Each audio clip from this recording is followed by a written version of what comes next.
Haleluya, shalom, selamat pagi saudara yang dikasih dalam Tuhan, puji Tuhan. Pagi hari ini kembali lagi saya menyapa setiap umat Tuhan, dimanapun Bapak Ibu Saudara berada, mengambil waktu sejenak untuk merenungkan kebenaran firman Tuhan sebelum kita memulai segala sesuatunya. Itu udah adalah langkah yang paling tepat untuk kita belum memulai segala sesuatunya, namun kita mendahulukan firman Tuhan sehingga tergenapi firman Tuhan dalam kehidupan kita. Carilah kerajaan Allah serta kebenaran terlebih dahulu, maka semuanya akan ditambahkan kepadamu. Jangan sampai hidup kita berlandaskan dengan apa yang kita lihat, sehingga apa yang kita lihat menggoncangkan iman kita, akhirnya kita kecewa. Hidup kita berlandaskan apa yang kita rasa-rasa, maka hidup kita sesuai dengan perasaan kita. Itu repot, saudara.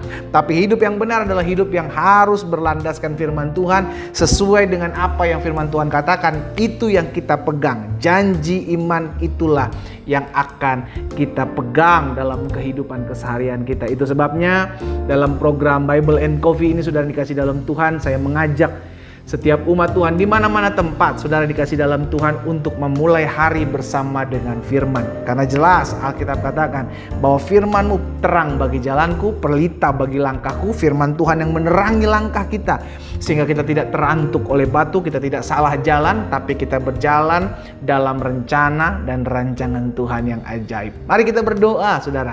Kita datang kepada Tuhan. Bapa, kami mengucap syukur buat kasih karunia Tuhan, buat anugerah Tuhan dalam kehidupan kami. Kami percaya segala perkara dapat kami tanggung di dalam Yesus yang memberikan kekuatan, memberikan kemenangan bagi setiap kami. Itu sebabnya hari ini ya Tuhan, sebelum kami melakukan segala sesuatunya, sebelum kami beraktivitas, kami menyerahkan hidup kami. Kami mau merenungkan firman Tuhan, kami mau belajar firman Tuhan. Karena itu sampaikan sesuatu bagi masing-masing kami, sehingga di rumah kami masing-masing ada rema yang kami dapati tatkala kami merenungkan firman Tuhan. Ada kekuatan, ada pengharapan, ada lahir iman dalam kehidupan keseharian kami, sehingga kami percaya firman-Mu itulah yang memberikan keteguhan hati dalam kehidupan kami. Dalam nama Yesus kami berdoa dan kami bersyukur. Haleluya.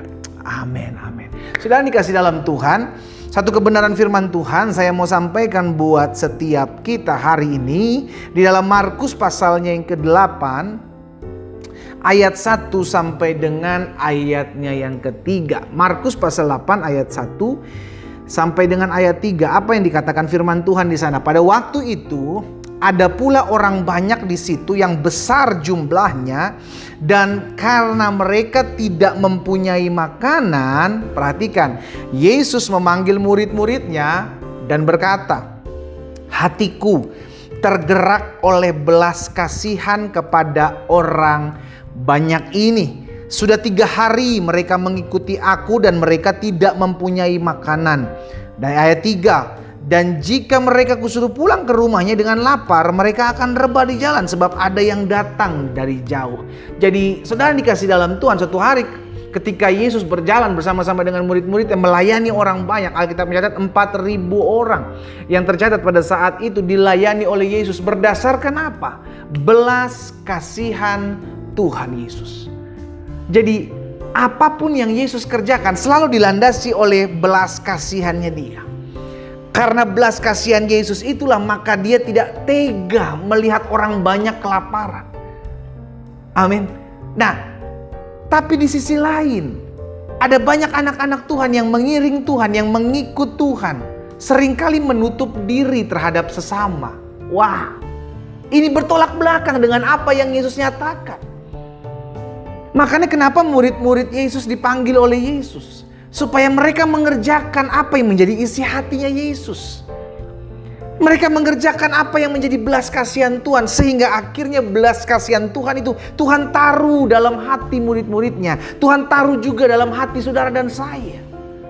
Belas kasihan itulah yang memampukan kita untuk tidak bisa melihat orang susah. Tidak bisa melihat orang lain susah kita tolong. Kenapa? Karena belas kasihan Tuhan dalam hati kita. Dan itulah yang menjadi motor, itulah yang menjadi penggerak dalam pelayanan Yesus. Saudara dikasih dalam Tuhan. Hari ini kita belajar belas kasihan Yesus terhadap jiwa-jiwa. Dan ini juga yang kita terus berdoa, Tuhan berikan kami belas kasihan dalam hati kami. Sebagaimana Yesus melihat belas kasihan terhadap jiwa-jiwa, demikian Tuhan taruh dalam hati kami belas kasihan Tuhan.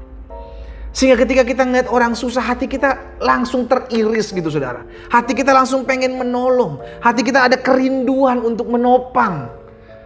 Karena Alkitab jelas katakan, itulah yang Tuhan kehendaki. Saling bertolong-tolonganlah engkau menanggung bebanmu. Sehingga dengan demikian engkau sedang memenuhi hukum Kristus. Amin saudara. Jadi Yesus sedang mengajarkan bagaimana hidup kita harus dipenuhi dengan belas kasihan. Coba saudara perhatikan di ayat yang kedua. Hatiku tergerak oleh belas kasihan kepada orang banyak ini. Sudah 3 hari mereka mengikut aku dan mereka tidak punya makanan. Jadi hari ini kita belajar yang pertama dari firman ini. Miliki belas kasihan Tuhan. Kita nggak akan pernah bisa menjadi seorang pengikut Kristus, menjadi seorang murid Kristus, kalau kita tidak pernah punya belas kasihan Tuhan dalam hidup kita. Kalau kita hanya menyenangkan diri kita sendiri, kita hanya fokus kepada diri kita sendiri, maka kita tidak punya belas kasihan Tuhan. Kita bisa melihat, apakah ketika kita melihat orang susah, hati kita juga teriris? Apakah kita melihat orang lain menderita, apakah hati kita tergerak? Di situ kita bisa melihat dan kita bisa menilai siapa diri kita.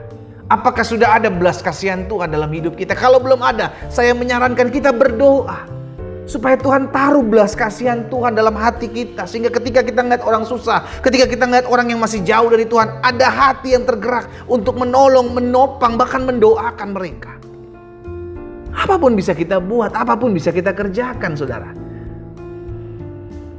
Minimal ada belas kasihan dulu terlebih dahulu dalam hati kita. Karena ketika kita ada belas kasihannya Tuhan, maka kita tidak bisa melihat orang lain susah. Kalau sekarang kan dunia justru sebaliknya. Susah melihat orang senang, senang melihat orang susah. Itu jelas bukan karakternya Kristus. Kalau saudara bilang, tapi pendeta belum ada dalam hati saya, kita berdoa, kita minta Tuhan tolong. Karena seharusnya kalau kita punya Roh Kudus, maka belas kasihan Tuhan itu ada dalam hati kita. Di ayat 2 Yesus bilang, hatiku tergerak oleh belas kasihan terhadap orang banyak ini. Sudah 3 hari mereka mengikut aku dan mereka tidak mempunyai makanan. Dan pertama kita belajar dari firman Tuhan ini, miliki belas kasihan Tuhan dalam kehidupan kita. Karena kalau kita tidak mempunyai belas kasihan Kristus dalam hidup kita, dipertanyakan apakah kita benar-benar sudah memiliki hati Tuhan dalam hidup kita. Dan yang kedua, kita belajar dari firman Tuhan ini. Ketika kita memiliki belas kasihan Tuhan dan Tuhan melihat hidup kita, maka Tuhan pasti memperlengkapi kita. Untuk apa? Untuk bisa menopang orang lain. Tapi Tuhan lihat dulu, sudah adakah engkau belas kasihan dalam hatimu?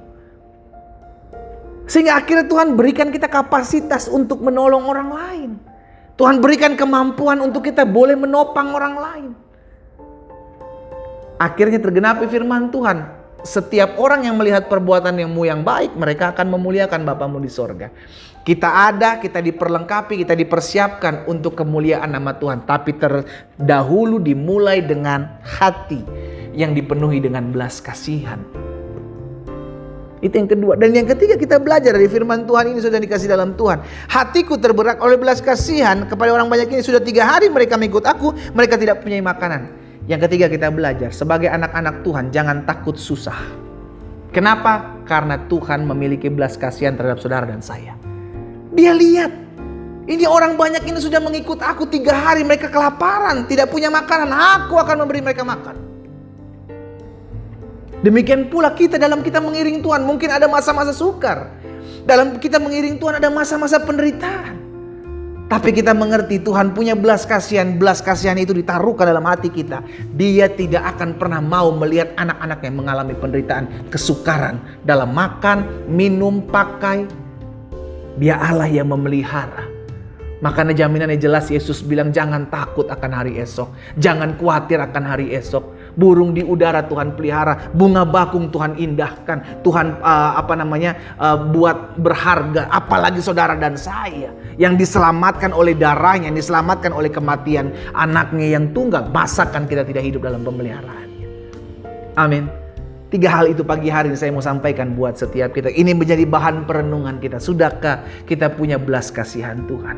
Karena ketika kita punya belas kasihan Tuhan, kita melihat jiwa-jiwa, maka Tuhan perlengkapi kita.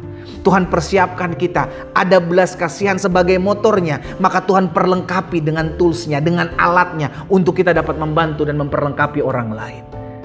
Sehingga pada akhirnya nama Tuhan dipuji dan dipermuliakan melalui hidup kita. Dan yang ketiga, kita belajar, apapun dalam kita mengiring Tuhan, kesusahan, masalah apapun, Tuhan memiliki belas kasihan terhadap saudara dan saya.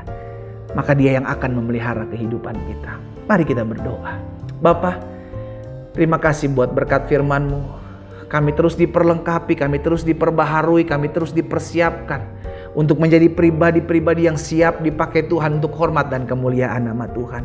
Ampuni kami kalau hari-hari ini kami kehilangan belas kasihan terhadap jiwa-jiwa.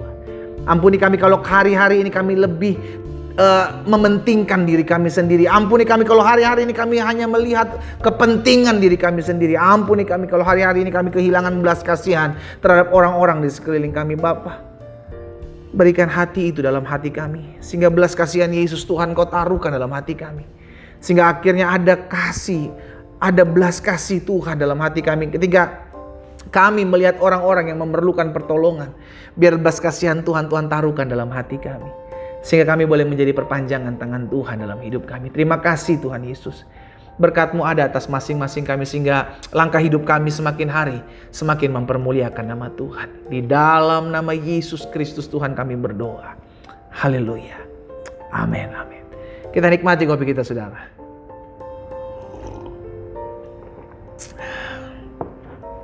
Dalam hidup ini kita harus memiliki belas kasihan Tuhan untuk melihat jiwa-jiwa yang masih jauh, untuk memenangkan jiwa-jiwa untuk hormat dan kemuliaan nama Tuhan.